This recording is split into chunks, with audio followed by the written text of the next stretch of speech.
Alright guys, time to grab it here again today. Day 3 of the Pro League qualifier finished yesterday. We had some crazy matches once again. It was a fantastic watch, and mainly the focus of today's video is going to be on the qualification scenarios for tomorrow. There are many top teams that may be eliminated from Pro League contention just today. So if you haven't had the chance to watch the last 3 days, today's the day you want to tune in. It's arguably the most important day of Call of Duty of the year. 7 more teams will qualify for the Pro League. 6 more teams I believe will guarantee to be going home, and then Sunday will determine the final 4 Pro League teams out of the 12 that managed to get through to that second chance bracket. So that's what we're going to be going through today. It's going to be a fantastic turn of events. It's career changing for a lot of these players, and you may see a lot of organizations completely have to swap out their team and buy a Pro League team because their team hasn't made it, and that's definitely a possibility based on what we're seeing right now. So like if you enjoy, subscribe if you're new. As always, I can almost taste the 7,500, it would be lovely, but yeah, subscribe if you're new, all that good stuff. As I always say, let's get right into it, ladies and gents, because this was a fantastic day of Call of Duty. These are the pools right now, but I'm just going to skip over them. I'll come back to them in a second to go through the actual matches. Now, these are the playoffs, so let's just have a look at Pool D for a second. The way it works is that the top 2 teams auto-qualify once they're set into the Pro League. The middle 3 go to a bracket, and then the bottom 2 go home. So if you guys aren't aware of the format, I'm sure some of you may not be too familiar with it. And then the way the bracket works is that 4th versus 5th happens from Pool B, C, Pool A, D. And then in round 2, then they play a 3rd place team. So a 3rd place team has to just win 1 match to qualify for Pro League. A 4th or 5th place team has to win 2 matches. So it's actually quite a big deal where you place in the pool in terms of how many matches you have to win in order to get to the Pro League. But let's have a look through some of these matches here. So Lightning Pandas versus Envy, first of all. LP really needed a win here. They were having a dreadful time. They were 0-2, I think, coming into this. And yeah, they get blown out by Envy. Not really much of a surprise. Envy looking really good. There was some controversy in the search, I think. LP were up like 3-1 in the search, and then Alex's Cronus Max. If you're not sure what a Cronus Max is, it's something you put in your PS4 to connect to your controller, so you can connect through a wired connection. It doesn't have to be through Bluetooth, because even if you plug a normal USB in, the controller still connects through Bluetooth, and therefore it can get interacted with via people's phones, which is what happened a couple of years ago. So they used this Cronus Max device, and apparently it messed up for Alex in one of these, in the search, or someone blue screened and they had to restart, and Envy ended up winning it. But they're probably going to win the series anyway. Heretics take down Tater Mines 3-0, sending them up really nicely with Pro League qualification. Sweden beat Project 18 3-0. Apparently the individual matches were kind of close, but definitely a team that's not to be underestimated is Teddy Rex's team, and Sweden take him down eventually. FaZe Black beat Divine. Divine end up being eliminated from Pro League contention entirely after this day, so we'll go through that in a second. Pittsburgh XLG was a very interesting one. I thought coming into this that Pittsburgh would, they would beat all the lower tier teams, the teams below them. But XLG have looked really good. That's BZ's team, that's Fastballer's team. They have a great chance of qualifying for the Pro League, and this is a clip for that match. I'll just go through it a little bit. This is a spawn trap they had on Control where XLG were just decimating the Knights in their spawn. Really nothing you can do if you're the Knights here when you're doing your very best to try and capture these points, but they are all up on you, and yeah, there's nothing you can do. They got absolutely decimated in terms of the kill department. So yeah, that was the end of that game. Thought I'd just show a brief clip before we move on. Then 100 Thieves Mazer. This was just mental. Mazer Gaming, they hadn't won a single map, I don't think, going into this matchup. They got 2-0 on 100 Thieves.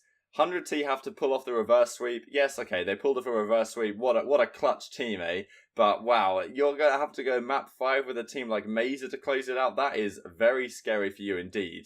But they do manage to go 2-0 on the day, which actually gives them a decent chance of qualifying for the Pro League tonight, which, would be a fantastic result, all things considered for them. Then we have EG Nation of Power. Relatively simple. EG take it down 3-1. UU beat Movistar Riders 3-0. Envy beat Tater Mines 3-0. So not a crazy amount of upsets today. Really the only one we've seen so far here would be that Pittsburgh XLG match. So it was definitely more reserved today. Actually, yeah, talking of upsets, Reciprocity lose to FaZe Black. This is so sad because Rec beat E6, they beat Sween, and then later in the night they actually managed to beat FaZe, as you can see further down. So they beat the top 3 teams, which you'd think easy Pro League qualification. But they lose here to FaZe Black, and then they lost yesterday to Divine, the team that's guaranteed to go home. They got 3-0'd by Divine. Reciprocity super up and down. Apparently, the only matches they've won, they've beaten E6, they've beaten Sween and FaZe all on main stage. But when they're on a side station, it goes a bit pear-shaped for them. So that's kind of interesting. But they lose to FaZe Black, and, well, I guess they just want to keep it interesting for us. LP lose to FaZe Revolution. Sunny B get the better of LP in a game 5. And this is a match that LP almost had to win. And the fact that FaZe Revolution wins it basically solidifies their place to get at least into the bracket. But they can't do any better than that, I'm pretty sure. But LP are going to have a huge task on their hands. That's Madcat, Josh, Dave, Alex, and PT. Like, some of those players are for sure Pro League caliber guys. And I'd be very surprised if we don't see some crazy roster changes when it's available after this Pro League qualifier, if LP and other similar caliber teams don't make it. They came top 6 at Vegas after all. Supposedly the next chance to change your team is near Fort Worth, which is in like March time. So these teams are going to have to stick for a long time, which is really going to, how are these guys even going to make a living when they're not in the Pro League? It's, this is such an important event, and yeah, I'd urge you guys to tune in tonight. I'll leave all the links in the description and in the comment section below in that pinned comment that I usually do. Project 18 lose to Enigma 6, 3-1. Not sure too much what happened in this series, but kind of expected. 100 Thieves beat it down overtime. That's actually kind of a close series here. Overtime played them pretty close. The French guys, Whalers and co. Close map 1, but 100 Thieves win both hardpoints in this, which is a massive step forward for them, considering they've been getting wrecked in hardpoint. And to win a couple against a solid team like Overtime is a good sign for them. And 100 Thieves they're not looking great, but they're looking relatively solid at this point, and I think they should now make it off the back of what we've seen, even though the teams they beat today are hardly impressive. Against pro caliber teams, I think they'd struggle very much indeed. Red versus Mindfreak was a fun one because Mindfreak were 4-0 at the time, and Red needed this win. Scraps, man, he went off. I don't understand really. Where is Bance's Black Ops 3 form? Where is Bance's CWL Birmingham form on the Yama monitors? It's just not there. And Joe isn't playing great, but you don't really expect him to play great. Rated hasn't been spectacular either. Zero has been super good. And Scraps has been something else. I really want to see his stats this tournament because he was going off against EG a couple of days ago. And then yesterday against Mindfreak, he was crushing them. He went 85 in 29 over the 3 respawns. And in Control, he didn't die at all. He went 16-0 in Control. Got full streaks, of course. And then he goes into the next map, goes like 35 in 13 or something to win in the game. Like, what is that? Mindfreak, you can't even do anything about that. But he needs some goddamn help, please. Mindfreak are definitely a solid team, though. Better than I expected. They still have a fantastic chance to make the Pro League when we go through the possible permutations in just a second. So Spacey lose to Midnight, man. This confirmed Midnight as qualifying for the CWL Pro League. Big game for them. Spacely's team is looking really dire right now because remember these guys, they held out on getting an organisation offer because, they thought, okay, we'll make the Pro League, then we'll get a good offer from an org. And, maybe any offer they could have got anyway would have been reliant on them making the Pro League. So it's not necessarily the worst thing ever, but it's looking really slow for them to make the Pro League right now. They need a really good day tomorrow, and they need a couple of things to go their way if they want to make it through. And it's going to be a tough road for them, but Midnight looking absolutely fantastic. Envoy is something else, man. The team play on these guys are just fantastic. Imperial take down Nation of Power 3-2. Wreck versus FaZe. The map number 1 was really close, and then the Search and Destroy, man. This was another massive comeback. If Twitter wants to play it for me, and there it is. The RAM on my computer is on another level here. Anyway, you can watch it in 5 FPS if you really want to. Regardless, Reciprocity managed to make this 5-1 comeback again here on Gridlock. And yeah, poor Celian was left in a 1 versus 2. He choked a couple of shots. People were talking to him about that. And yeah, it was a really tough run for them. And FaZe get 5-1 comeback in the Search. They go on to lose the series pretty convincingly as well. And yeah, at the end of the day, a really tough run for them. Reciprocity get the better of them. And yeah, it's a GG's in the chat. Super tough for FaZe Clan. And when we talk about the permutations here in just a second, FaZe have such a tough run. I'll just spoil it for a second. FaZe need to win both their matches tomorrow. And they need to have another result go their way to even make the bracket, not even to make Pro League, to even have a chance of making Pro League. And once they're there, they'll need to win another 2 matches to even have a chance. So it really is crazy stuff. G2 versus Giants was a pretty swift 3-0. Divine got 3-0'd by E6, and Heretics 3-0'd Fact Revolution. So kind of expected results to win the day. Heretics have a fantastic chance to make the Pro League here, and we'll go through those results here in just a second. So let's have a look at some permutations. Firstly, let's have a look at Kamepedia's tweet for Pro League bound, baby. Brack, Llama God, Envoy, Jetly, and Parzelion are your first team officially qualified for the Pro League. How about that, huh? That's something that not a lot of people would have predicted. Adam Aposello also tweeted this. Heretics versus G2 will be on Alpha tomorrow. So if we go up to the pools here, we can see that, let's have a quick look at Pool B. Heretics is 4-1. Envy looking very solid at 4-0. G2 at 3-1. And G2, as you can see in this like chart here, G2 will be playing Heretics. That's effectively a match of Pro League qualification. You would have thought if Heretics win, they get into the Pro League 100%. And so it's methods versus methods, which is really cool. And yeah, Lightning Pandas are down here at 0-4. They still have a chance to make the bracket, actually, even if they lose another match. If they lose to G2, they can potentially still get into the bracket. But we'll go through those in just a second, and then we'll pop back over to this screen from time to time to have a look at who's playing who. So this is courtesy of 8-Bit Nacho on Reddit. He's made a fantastic post detailing all the possible outcomes for every single team. Now, not all of the actual results, like the 3-0, the 3-1s required. That would be an incredible amount of depth. But effectively what this is if every series was completely random, so it was either a 3-2, a 3-1, a 3-0, either way, which might not even be that far from the truth this weekend, considering what we've seen so far. But these are the possible outcomes based on all the potential outcomes to the matches. This is where people would finish on a balance of probability if every match result had an equal likelihood. So obviously you have to take it with a grain of salt here, but it gives you a very good idea of where teams could potentially place in this bracket. So I'll link his Reddit post in the description box below. It's a fantastic one. You give us some love on it, like upvotes, comments, that would be fantastic, because this is really good work. So Pool A. Sween have a very good chance of getting first place. If they beat, I think they have to beat Enigma 6. I'm just going to drag this over here for a second. Yeah, so Sween are going to be playing FaZe Clan and Enigma 6 tomorrow. So they have a tough final day. And when they played Reciprocity, the other like good team, they got 3-0'd. So, you know, they need a good result. If they win both matches, then they should be in pretty much guaranteed. They have a very slim chance of coming 6th, but it's pretty unlikely. Reciprocity have an interesting situation here where if they win their match, so if they beat Project 18, and then I think FaZe Black have to lose. Oh no, I think if Sween beat Enigma 6, there's a couple of different variations here, exactly how it works. But if Reciprocity win their match, they are relatively likely to come 2nd. And if they lose, they're relatively likely to come 5th. So that's pretty much what we're looking at here. And yeah, different matches can go different ways. There's definitely a chance they come 3rd or 4th. But if things go as they are likely to and Reciprocity win, then they should qualify for the Pro League here, potentially along with Team Sween as well. FaZe Clan, man, this is the crazy one. Look at this. This is not FaZe Black, ladies and gents. This is FaZe Clan. So there's an 81.25% chance on random matchups that they will not qualify for the Pro League. They'll come 6th, 7th, and that would just be a disaster. What they need to happen in order to qualify, they need to win both their matches against Sween and Divine. Divine should be doable. Sween may be pretty difficult. If they can win both of those, and they have to rely on Reciprocity to beat out Project 18, so then Project 18 will take their place down here. If they can win both matches and have a result go their way, they can still make the bracket.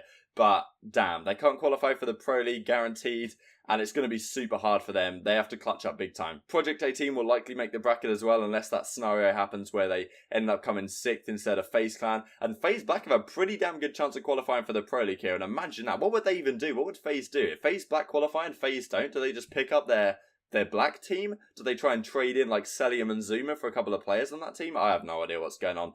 Divine are for sure out of the tournament, and Enigma 6 have a very, very chance. At 1 to 4, they're only possibilities right now. Decent chance of making Pro League as well, but depending on how results go, they could just about miss out. So that's Pool A. Going on to Pool B, Lightning Pandas have some chance of getting into the bracket. They're currently 0-4. They can actually still lose a match to G2, and I think they can still get through, because the way this is looking right now is if LP managed to beat Tated Minds convincingly, they really wouldn't like a 3-0 here, because they need Tated Minds to drop into this, you know, elimination area instead of them. So really they need Giants to lose, so Giants to lose to Envy, which is relatively likely, and they need to beat Tated Minds, and then I think another couple things have to go their way, but pretty much, if they destroy Tated Minds and Giants lose, and then if they can beat G2, they will be safe. But even if they lose to G2, I think there's a chance that they still make it out, depending on the tiebreakers, because that's what Saint tweets here. He says that LP can actually go 1-5 and make bracket. That's pretty nuts. And Josh says don't deserve it, but I'm not going to say no right now because, well, he's had a tough weekend, huh? So that's the matchup for LP. Pretty crazy situation. NV have an 81% chance to make it out. If they just win a single match, I think all they've got to do really is take down either FaZe Revolution or Giants. They should be guaranteed to make it through. So very likely indeed that will happen. That was Pool CD for just a second. G2, pretty good chance of making it as well. It really is between them and Heretics. You can see right here. That really is the fight for the second spot. And whoever wins that matchup should have a great chance of making it. They're guaranteed to make it into the bracket anyway if necessary. So Heretics are actually going to be third at the very minimum, which means that they can't place 4th or 5th, which means they only need one match win if they were to lose to G2 and go into the bracket to make Pro League. So I think a lot of people would like that to happen. Tatum Mines have a chance of making bracket, but they could get swapped with LP as we've talked about. FaZe Revolution are guaranteed 2nd, 3rd or 4th, which is interesting. There's a chance right now that they actually qualify for Pro League if slim chance if things go their way. Otherwise, they're pretty much guaranteed a slot in that bracket. So pretty impressive for a team that not many people were expecting much of. I guess they have replaced LP in this pool for what people are expecting of teams. It's a crazy scenario. Giants are very likely to miss out as well. So that's the situation. If you want to pause the video, look at who's playing who, so you know what your favourite team is playing and maybe work out for yourself exactly what permutations your team needs to make it, then, you know, feel free to do so. So we'll move on to Pool C and D, which are sitting right here. Spacely's team, man.